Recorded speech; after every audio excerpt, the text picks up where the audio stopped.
Bom dia, tudo bem? Gravando aqui realmente por uma manhã, dá pra ver minha cara de sono. Mas que bom que você está comigo pra gente discutir um pouco de novo sobre a lição. Últimos 2 sábados eu não gravei, praticamente porque eu estava no Brasil, então agora nós podemos voltar a falar sobre a lição. E essa semana nós estamos vendo o capítulo 9, a lição número 9 da, da lição, que vai tratar de um tema um pouco diferente do que a gente está acostumado, né? Que é sobre terra. E engraçado, né? Porque assim, não parece um assunto tão empolgante pra gente ver, mas no final das contas trata de uma boa parte dos capítulos do livro de Josué. Então, torna-se muito importante para o livro e para nós entendermos por que é tão importante assim ter registrado tantos capítulos sobre divisões de terra. Mas eu queria começar então pensando um pouco por que terra é tão importante.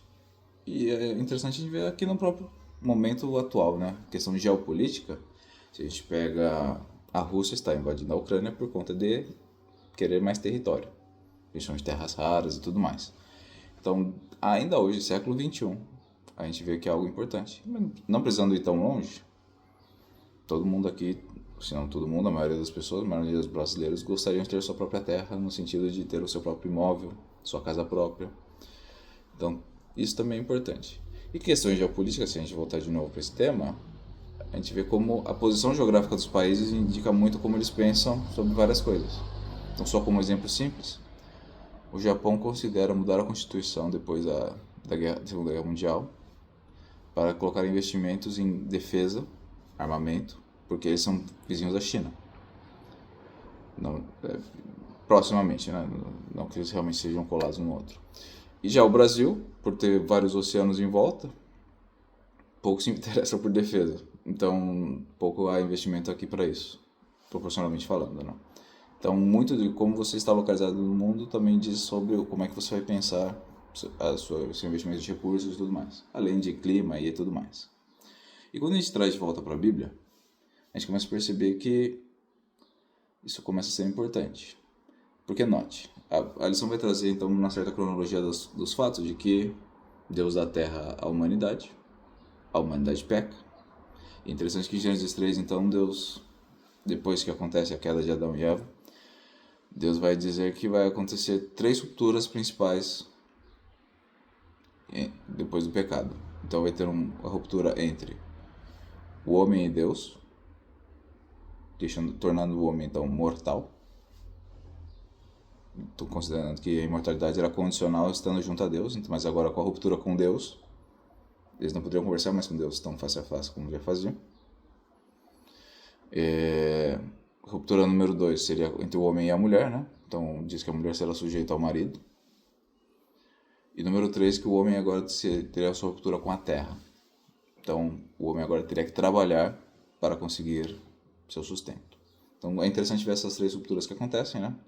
E basicamente todas elas são envolvidas com de onde eles partiram, né? Então o homem parte de Deus, a mulher parte do homem e o homem parte da terra. No âmbito geral, é quando você vê a narrativa bíblica. Parte no sentido realmente, né? A mulher é gerada do próprio homem e o homem da própria terra. E ambos gerados do próprio Deus. Então, dado todo esse fato, a gente começa a ver que a terra, que era para ser algo totalmente só ajudante do homem, agora tem que se tornar um pouco de, não diria inimiga, mas agora ela precisa ser um fator muito mais relevante do que já foi. E agora a gente volta então um pouco mais no futuro, que é realmente na história de Josué. E eu queria pensar com você a parte de Josué, porque é essa parte interessante. Porque parece tudo muito bonito, né? A lição talvez vai trazer, e às vezes se a gente pensar muito. Mas agora se você imagina que você saiu com um povo de um deserto, está tomando a terra prometida. Ótimo. Pergunta que eu te faço agora, Josué. Como é que você divide essa terra? Como é que você vai pegar essa terra e dividir em 12? Detalhe. Se fosse simplesmente dinheiro, era mais fácil. Dividir por 12, talvez algebricamente ou proporcionalmente à população de cada um, e tá tudo certo. Beleza. Mas terra é muito diferente. Porque algumas variáveis você vai ter que considerar. Número 1.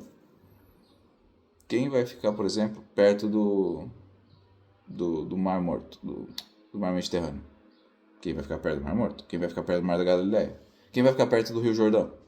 Quem vai ficar perto de água, que é um ponto interessante? Quem vai ficar perto do deserto? Porque a Terra também possui deserto. Quem vai ficar perto das fronteiras? Quem vai ficar perto das melhores terras, talvez, as melhores terras produtivas, no caso? Onde você vai colocar a capital?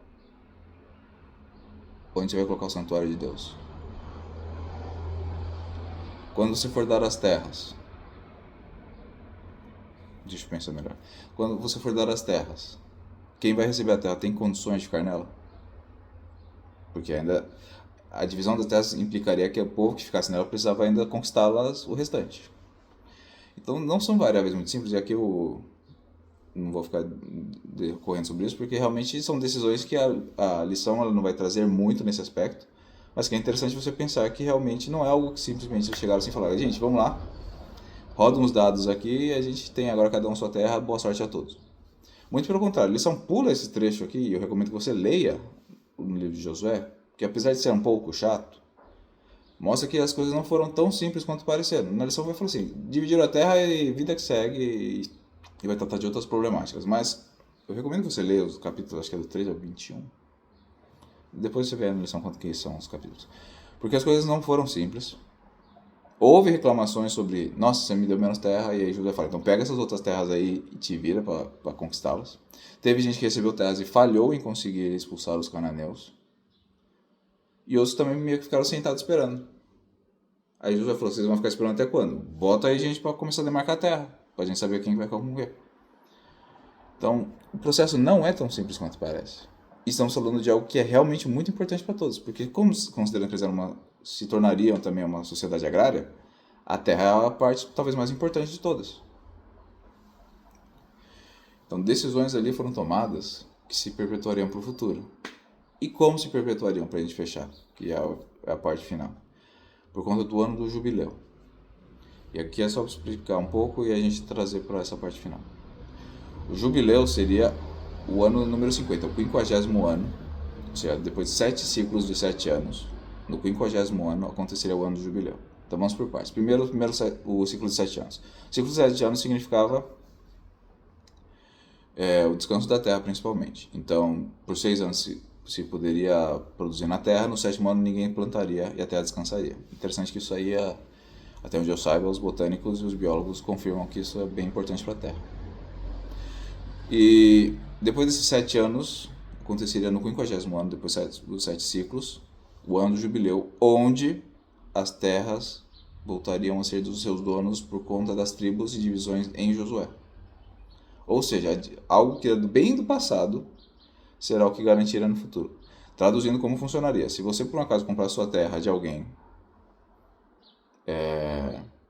no 50º ano, voltaria a ser da terra de quem você tinha comprado. Você voltaria só a ser a sua terra dos seus ancestrais. E isso é um ponto bastante interessante se você for pensar. Quer dizer que se tivesse um antepassado que foi muito irresponsável, de alguma maneira, financeiramente, ele não perpetuaria isso para todas as suas gerações. Voltaria depois de 50 anos para a Terra. Mas é interessante lembrar que esses 50 anos não é um tempo fixo, né?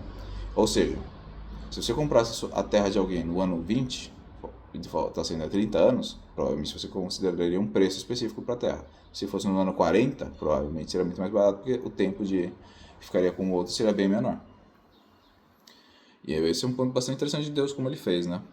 Para realmente, de novo, não perpetuar que alguns ficassem com Deus com poucos, mas principalmente para que desse novas chances para gerações que não tiveram, por exemplo, culpa dos seus antepassados serem maus gestores.